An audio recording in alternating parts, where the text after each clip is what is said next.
So solar is a great generation technology because it's flexible and it can come in any size and it's low maintenance. There's no moving parts.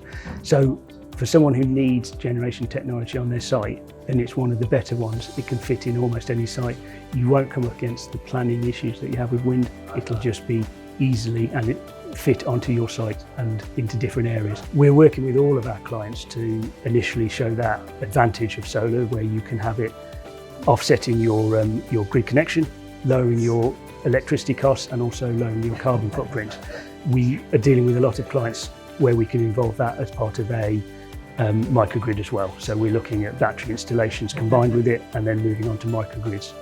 We've done quite a few surveys where we've modelled solar. So we'll look at a whole development and we'll take the private network that you might have and we'll model that half-hour generation that you're able to provide to show the power that you're using, and we'll combine that with solar models and battery models to be able to work out the optimum amount of solar that you might need.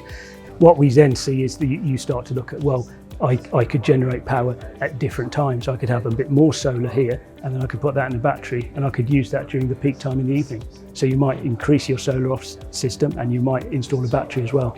And then I think what we're going to see is more and more microgrid systems as people want to increase their resilience. They want to reduce their dependency on the grid and they want to reduce their exposure to high power costs.